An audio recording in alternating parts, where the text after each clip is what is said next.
History of the Indian subcontinent and Muslim culture.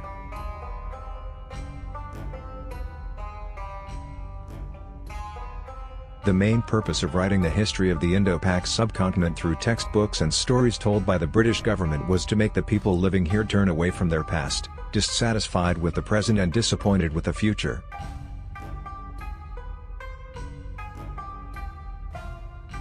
The East India Company established its rule in Bengal in 1757 when it defeated Nawab Siraj ad-Daulah.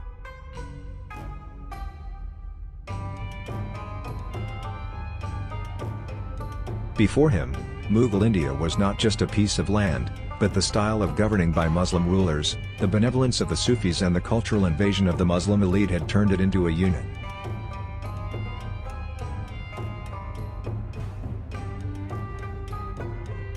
The name of a bird called United India did not appear in history before the arrival of Muslims. The whole region was called a region called India, which was ruled independently by more than 500 kings in their respective territories.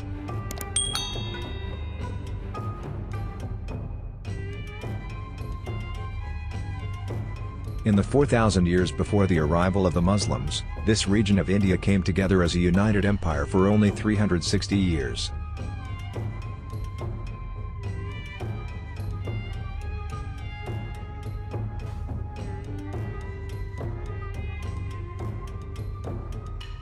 The Maurya period, which lasted 236 years from 321 to 185 BC, and the Gupta period, which lasted 124 years from 543 to 319 BC.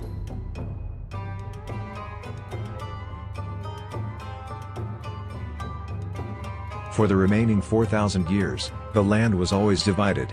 Each region had its own god, goddess and a sacred family of deities worshipped in their respective areas.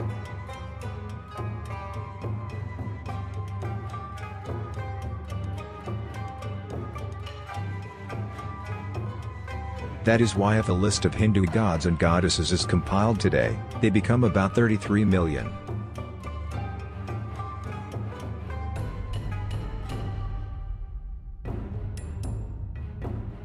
United India in human history began on June 25, 1206, when Shahabuddin Muhammad Ghauri defeated the combined forces of the Hindu Maharajas in the Second Battle of Taran and appointed Qutbuddin Aibak in charge of the area. He made Delhi his capital.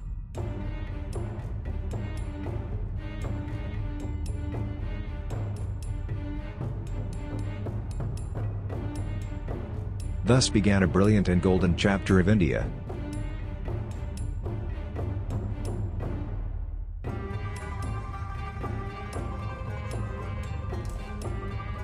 Subsequent India looks very different from its last 4,000 years of history.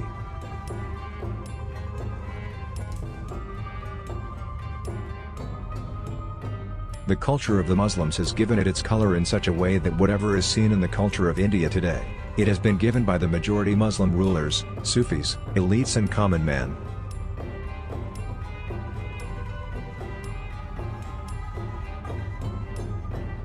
Food list. List of foods: pick biryani, pilau, nihari, kufta, kebab, yolk, pie, shami kebab. What is the food that is not imprinted with the taste and delicacy of Muslims? Dress list.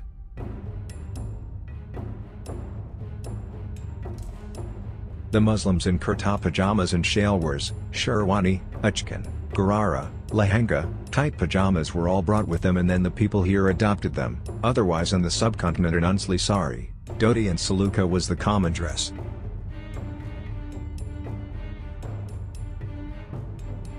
Architecture.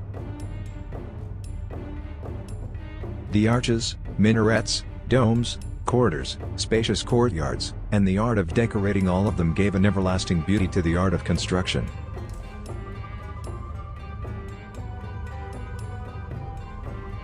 From Benares and Calcutta to Kabul, first of all the historic buildings were built during the Muslim era.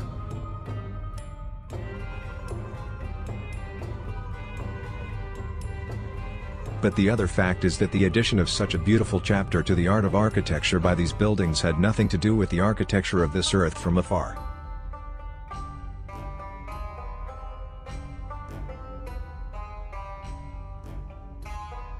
There is a long list of tiles, mosaic paintings, precious stones and marble, pietra dura, tiling, enameling, embroidering, decorative arts, which are related to beautifying buildings and which are used only by Muslims all over the world. Introduced by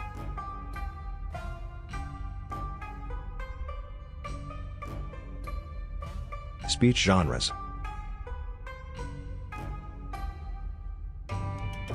Muslims also brought all the genres of speech which are the hallmark of Indian literature at this time.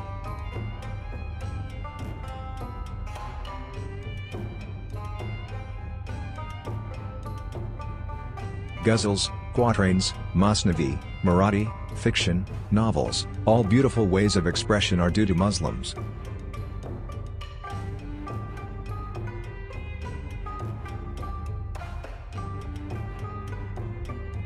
This is the reason why even Pandit Diya Shankar Nasim, if he writes the Masnavi Zahiri Ishq, first starts the praise of Allah, then the Naat of the Holy Prophet and then the story after the Mankabat of Hazrat Ali.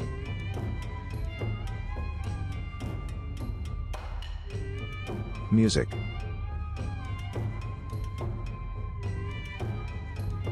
Although music was not a Muslim distinction, it was still popular in the courts of Muslim rulers.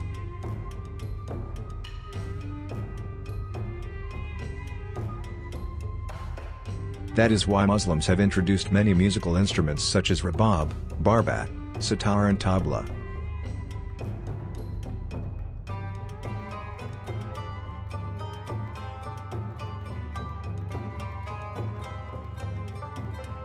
If the words and music of Amir Khosrau are removed, then the wedding ceremonies will be dull. The art of Qawwali, which is universally accepted today, is known for its Chishti Sufis.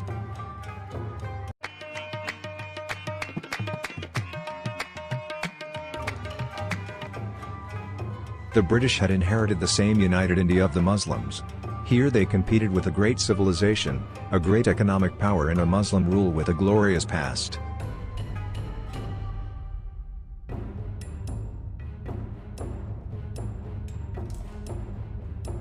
The Muslims who fought here for centuries turned the soldiers of the kings and maharajas into an organized army, established a system of justice and justice, determined property rights from the measurement of lands, laid a network of roads, post offices and inns.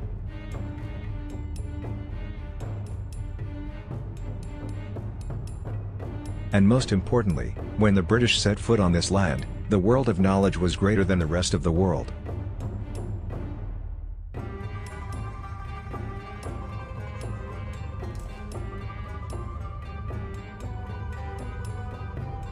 The gist of all these reports is that even in the last Mughal period, the literacy rate in India was over 95%.